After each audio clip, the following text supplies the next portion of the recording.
हूं कि हम सबका मार्गदर्शन देने की कृपा करें। भारत माता के, भारत माता के।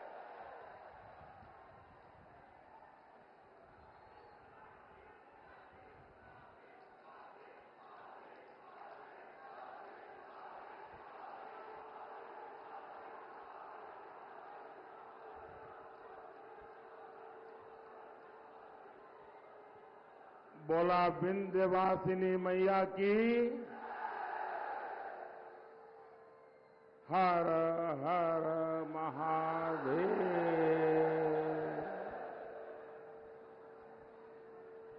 हम सीता मैया, बाबा हरिहरनाथ और सेमराज नाथ के चरण में प्रणाम करत है।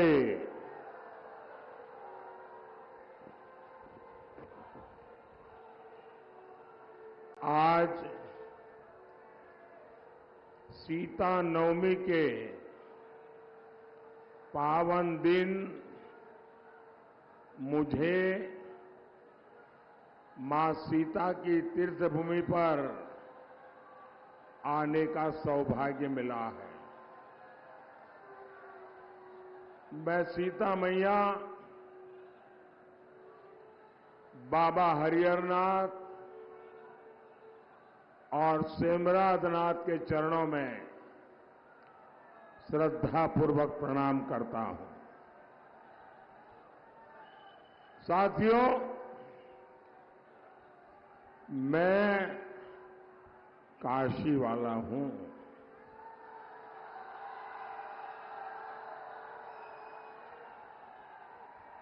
और काशी वालों के लिए तो भदोही अपना ही घर है।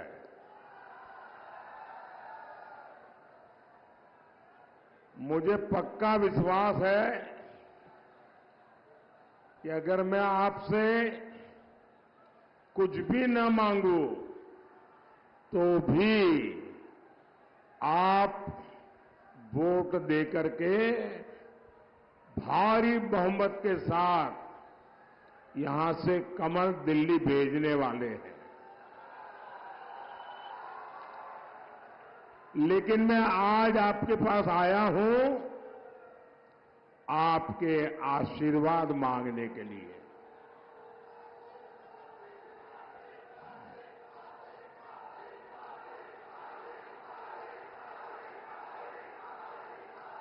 इन दिनों दुनिया भर के अखबार वाले, टीवी वाले, कैमरा वाले हिंदुस्तान में चारों तरफ इस चुनाव का जायजा ले रहे हैं। लेकिन वो हैरान हो जाते हैं कि इतनी गर्मी और लोकतंत्र के प्रति इतना अद्भुत प्यार उनके दिमाग में ही नहीं बैठता है। गर्मी के मौसम में आपका ये उत्साह बता रहा है। फिर एक बार, फिर एक बार, फिर एक बार। साथियों, भदोही के चुनाव की चर्चा आज पूरे प्रदेश में हो रही है। लोग पूछ रहे हैं भदोही में ये टीएमसी कहां से आ गई।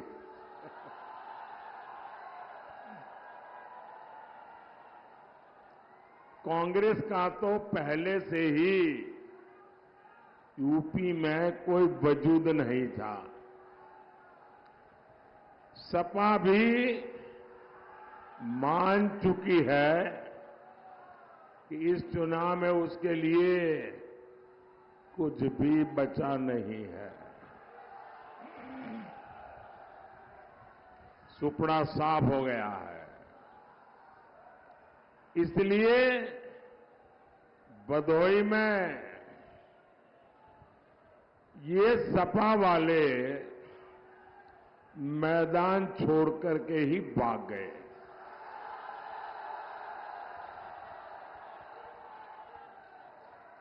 साथियों, भदोही में सपा कांग्रेस के लिए जमानत बचाना भी मुश्किल हो गया। इसलिए ये भदोही में सियासी प्रयोग कर रहे हैं। आप जानते हैं इनका ये प्रयोग क्या है? ये यूपी में बंगाल की टीएमसी राजनीति का ट्रायल करना चाहते हैं। आप जानते हैं टीएमसी बंगाल में कैसी राजनीति करती है। न्यूज में, टीवी पर आपने जरूर देखा होगा।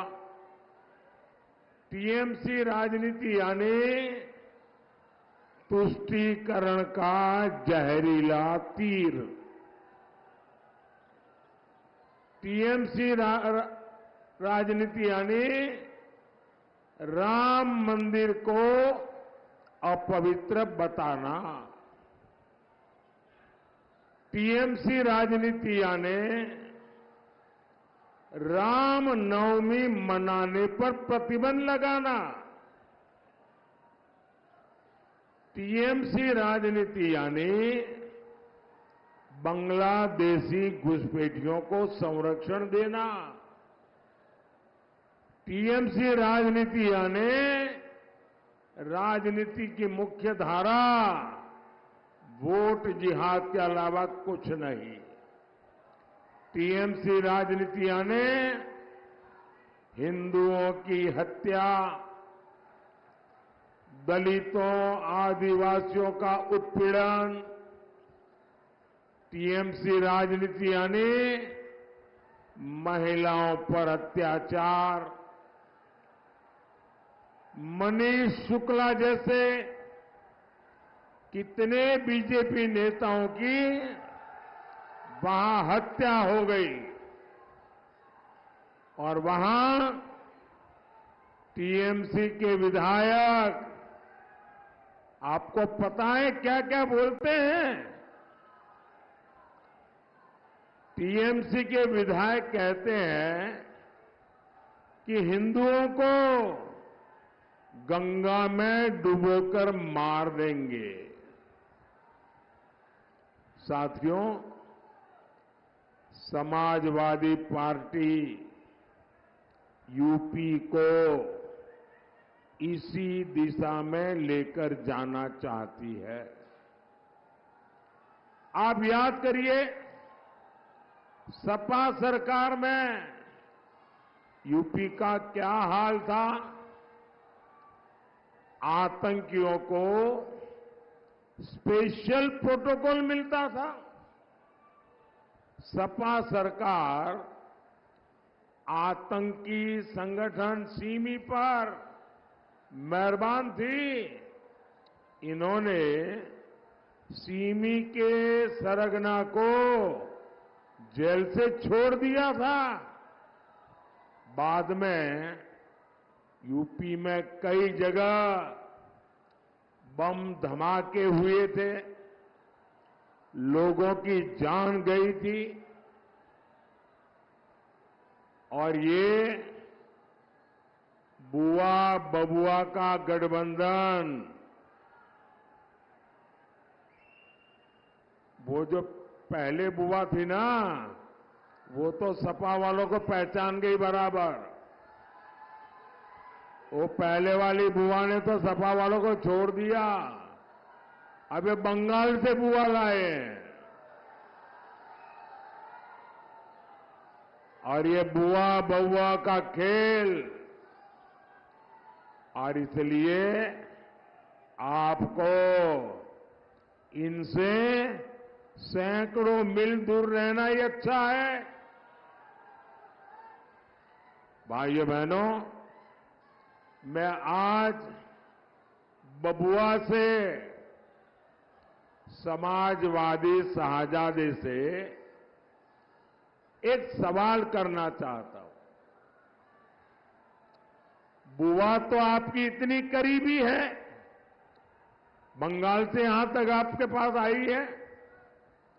कभी आपने आपकी नई बुआ को पूछा कि वो बंगाल में यूपी बिहार वालों को बाहरी क्यों कहती है?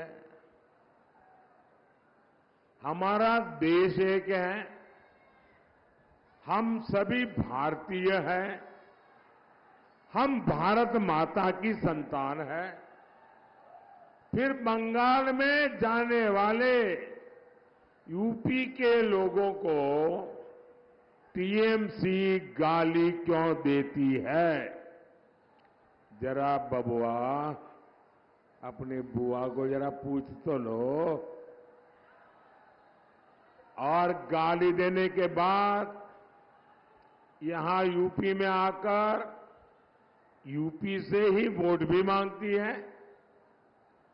यूपी के लोगों को टीएमसी सपा ने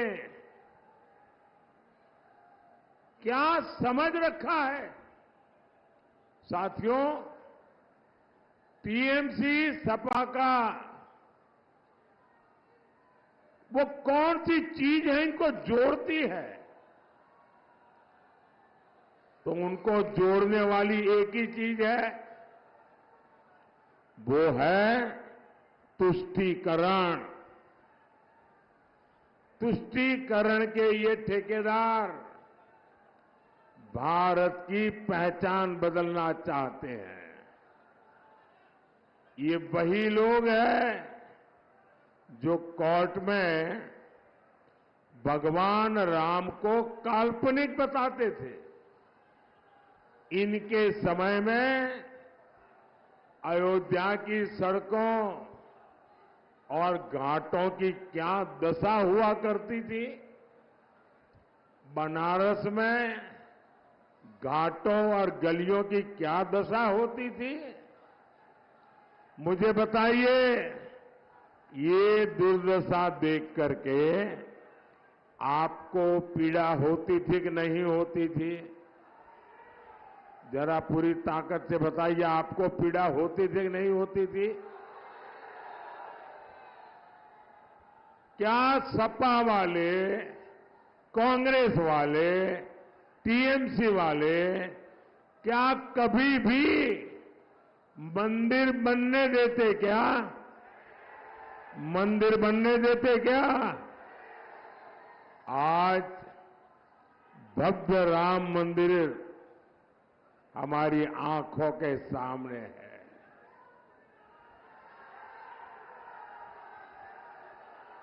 जय श्री राम, जय श्री राम। आपको अब रामलला जी टेंट से निकल करके भव्य मंदिर में गए, आपको गर्व होता है कि नहीं होता है? रामलला जब टेंट में थे, हम सबको पीड़ा होती थी कि नहीं होती थी? रामलला भव्य राम मंदिर में विराजित हो चुके हैं, लेकिन ये लोग अभी तक इसे स्वीकार नहीं कर पा रहे। सपा के नेता कह रहे हैं कि राम मंदिर बेकार है। कांग्रेस के शहजादे कोर्ट के फैसले को बदलकर राम मंदिर पर ताला डालना चाहते हैं और रामलला को फिर से टेंट में जीने के लिए मजबूर करना चाहते हैं। आप इनके ये मंसूबे कामयाब होने देंगे क्या? उन्हें जवाब मिलेगा कि नहीं मिलेगा? भाइयों बहनों, ये बीजेपी ही है जो अयोध्या में भव्य राम मंदिर का गर्व करती है। ये बीजेपी ही है जिसने बनारस में बाबा का धाम संवारा है। और ये बीजेपी ही है जो मां विंध्यवासिनी का धाम भी बनवा रही है। मां विंध्यवासिनी के आशीर्वाद से ये अभियान रुकने वाला नहीं है।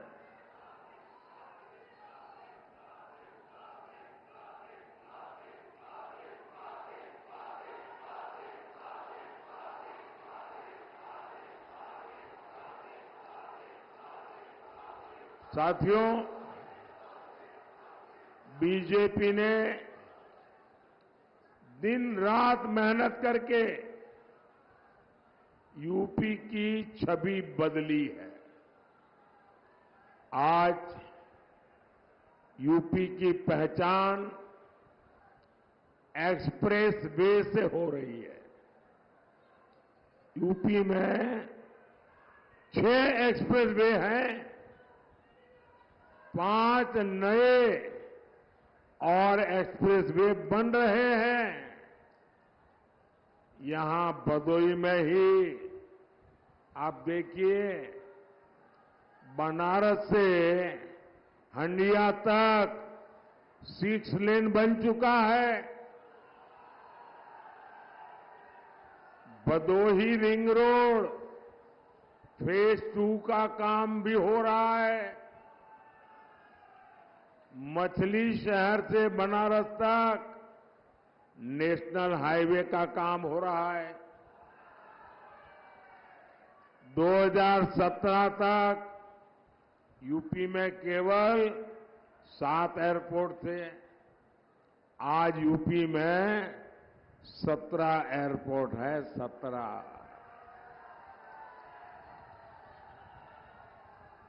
और 3 एयरपोर्ट और बन रहे हैं। बनारस से देश विदेश के लिए इतनी फ्लाइट उड़ने लगी है। हमारे भदोही में रेलवे लाइंस भी अब डबल हो गई है।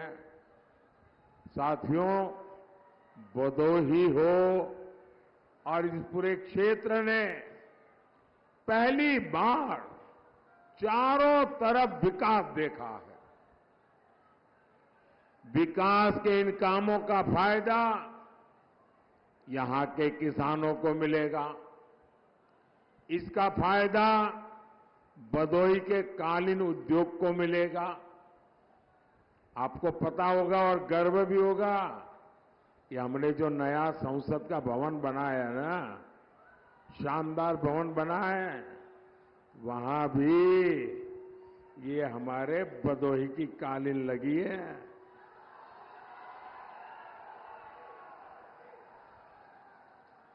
भदोही की कालीन को one district one product, ODOP, one वाली पुलिस में ऊपर रखा गया है। भाइयों बहनों, बीजेपी सरकार में वन डिस्ट्रिक्ट वन प्रोडक्ट योजना बहुत तेज गति से आगे बढ़ रही है।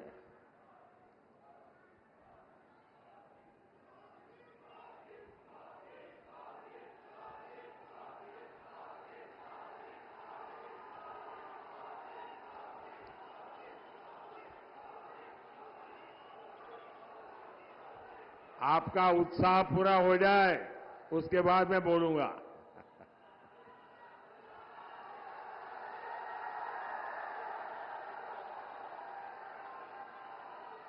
साथियों, मैं सच में कहता हूं, जब रात को बिस्तर पे जाता हूं ना, तो मुझे दिन भर आप लोगों के चेहरे याद आते हैं।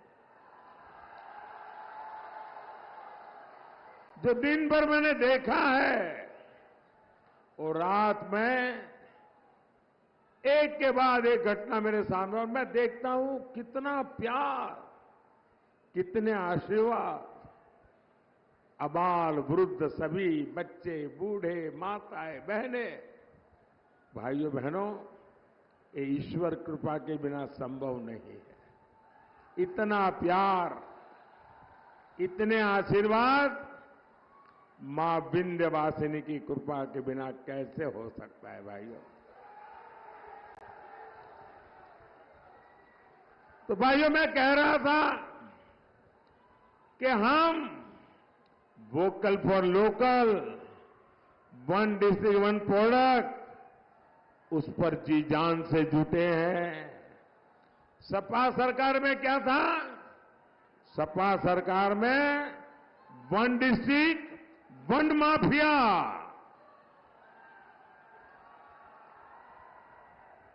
हर डिस्ट्रिक्ट का अलग माफिया, हर डिस्ट्रिक्ट में अलग माफिया का साम्राज्य, हर जिले इन लोगों ने एक एक माफिया को ठेके पर देके रखा था। यहां व्यापारी सुरक्षित नहीं था, बहन बेटियां सुरक्षित नहीं थी, युवाओं का कोई भविष्य नहीं होता था। लेकिन जब से योगी जी आए हैं और ये सब उनके साथ ही सरकार में है, पूरा माहौल बदल गया है। अब जनता नहीं डरती, माफिया डरते हैं।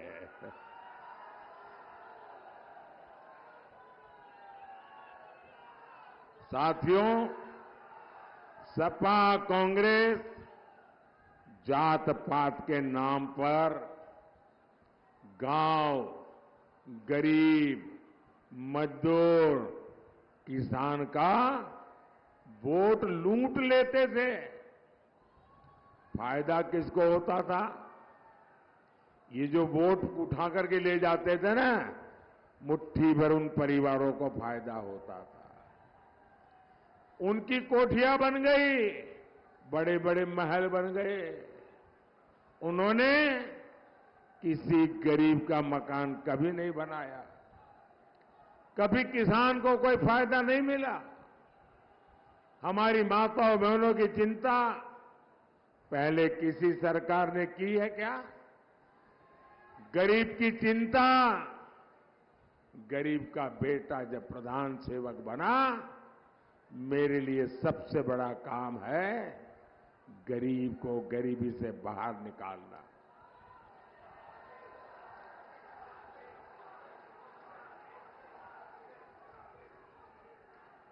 भाइयों बहनों, मैं मां विंध्यवासिनी के चरणों में खड़ा हूं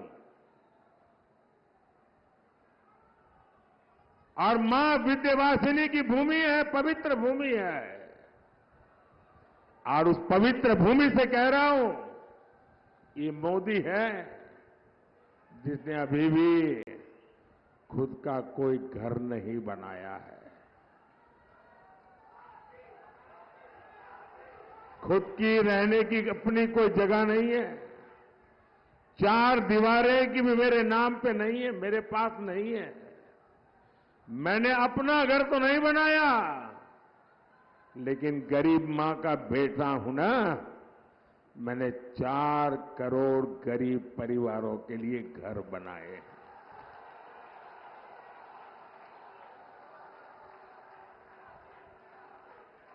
मोदी ने देश में 14 करोड़ घरों तक पाइप से पानी पहुंचाया है। और जब मैंने पाइप से पानी पहुंचाया ना, मतलब वो एक सिर्फ पाइप नहीं है, मैंने उन माताओं बहनों की पीढ़ियों की मुसीबतों को खत्म किया है। तब जाकर के माताएं बहनें आशीर्वाद देती। यूपी के 2.25 करोड़ परिवारों को इसका लाभ मिला है। हमने हमारी माताओं बहनों के लिए शौचालय बनवाए, और यूपी ने तो मुझे बताया कि मोदी जी हमारे लिए शौचालय नहीं, हमारे लिए तो इज्जत घर है। और बाद में तो मैं देश भर में कहने लगा कि इज्जत घर कहते हैं हमारे यूपी के लोग। मैं उनकी तकलीफ जानता था। उन्हें धुएं से आजाद करने के लिए मुफ्त गैस सिलेंडर दिए। आज 80 करोड़ लोगों को मुफ्त राशन मिल रहा है। भाइयों बहनों, ये हमारे किसान मोदी के आने के बाद अनाज पैदा करने लगे क्या? मोदी के आने पहले भी तो धान पैदा करते थे ना, अनाज पैदा करते थे ना। ये सोनिया जी की एक रिमोट वाली सरकार चलती थी मेरे आने के पहले।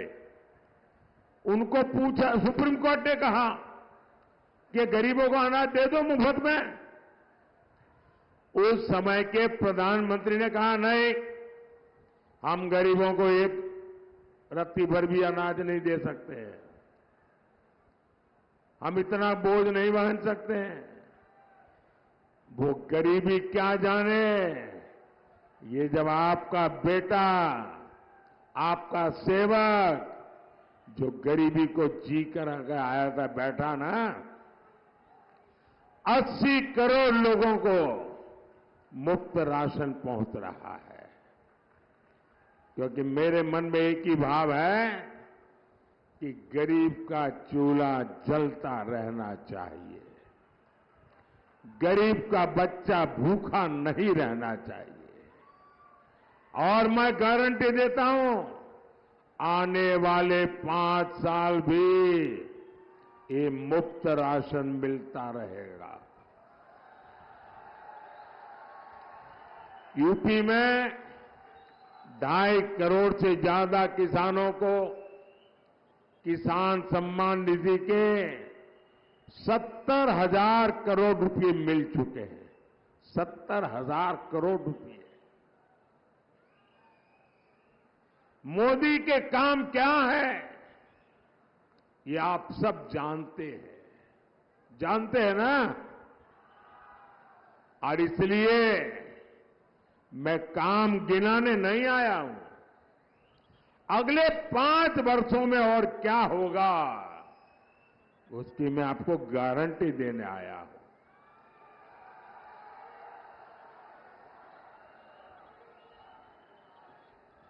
अगले 5 वर्षों में इन योजनाओं से एक भी गरीब छूटेगा नहीं। और आप मेरा एक काम करेंगे, क्यों चुप हो गए? अभी तो बहुत नारेबाजी कर रहे थे। मेरा एक काम करेंगे, जरा हाथ ऊपर करके बताइए, करेंगे? अभी आप गांव-गांव जाते होंगे, अलग अलग मोहल्ले में जाते होंगे, दूर दूर इलाकों में जाते होंगे, कहीं पर भी ऐसे परिवार आपकी नजर में आए जो अभी कच्चे घर में रहते हैं, झोपड़ी में रहते हैं, कोई परिवार ध्यान में आए जिसको नल से जल की योजना का लाभ नहीं मिला है, तो आप उनके नाम पते लिख करके मुझे भेज देना और उनको बता देना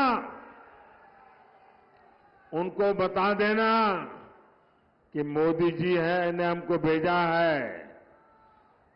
जब 4 जून के बाद मोदी जी नई सरकार बनाएंगे, उसके बाद जो घर बनेंगे, आपका घर पक्का है उसमें बता देना। ये मोदी की गारंटी है, बता देना। और मेरे लिए तो आप सब मेरे मोदी है, आप ही मोदी है। साथियों, मैं जब आपको इतना तवज्जो दे रहा हूं तो इसके पीछे मैं अपनी ताकत लगा दूंगा। 3 करोड़ नए घर बनाऊंगा, 3 करोड़, कोई रह न जाए। भाइयों बहनों, मेरी एक और बड़ी इच्छा है। और मैं इसके पीछे लग गया हूं। मेरी इच्छा है जो सामान्य जीवन जीने वाली हमारी माताएं बहनें हैं, ऐसी 3 करोड़ बहनों को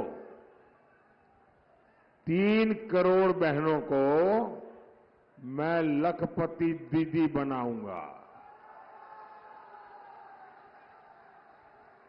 भाइयों बहनों, मैं आपकी भी एक चिंता कम करना चाहता हूं। बताऊं? आपकी एक चिंता कम करना चाहता हूं, बताऊं? आपकी इच्छा हो तो करूं, नहीं तो नहीं। बताऊं? देखिए, आजकल हर परिवार में बुजुर्ग माता पिता होते हैं, या दादा दादी होते हैं, या चाचा चाची होते हैं, या नाना नानी होते हैं। हर परिवार में 70 से ऊपर की आयु का कोई न कोई तो बुजुर्ग होते ही होते हैं। अब जो बेटा कमाता है या जो बेटी कमाती है, उसको अपने मां बाप की तो चिंता करनी होती है जो बुजुर्ग है, और अपने बच्चों की भी चिंता करनी होती है। और उसमें भी बुजुर्ग को 70 साल के बाद छोटी मोटी बीमारी तो आ ही जाती है, लेकिन मानो कोई बड़ी बीमारी आ गई तो वो बेटे बेटी जो कितनी मेहनत करे, न बच्चे संभाल पाते हैं, न माता पिता की सेवा कर पाते हैं। तो मैंने एक काम तय किया है, आपका बोझ कम करना।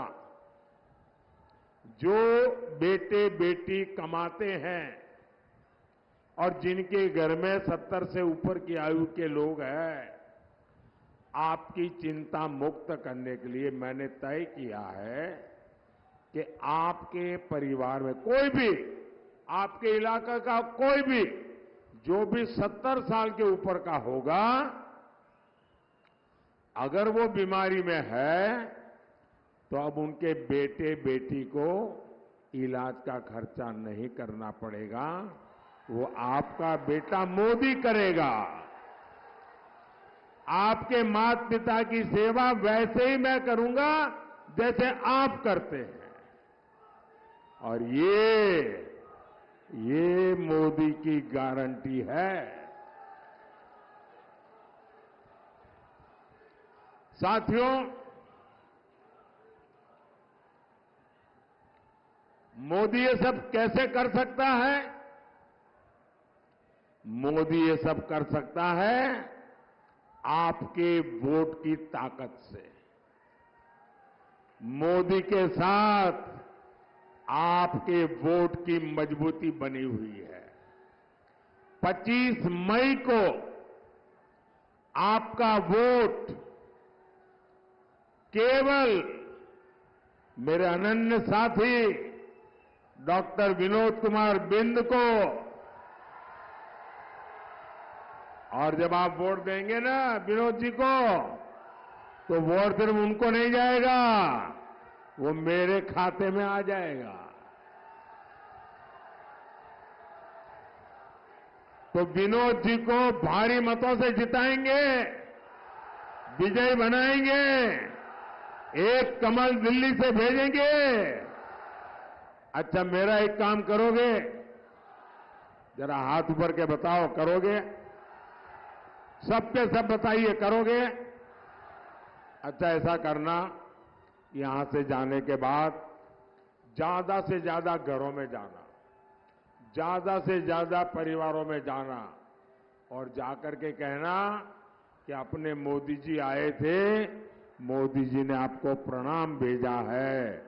मेरा प्रणाम पहुंचा देंगे, हर परिवार में मेरा प्रणाम पहुंचा देंगे। बोलिए भारत माता की, भारत माता की, भारत माता की। बहुत बहुत धन्यवाद।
What a catch!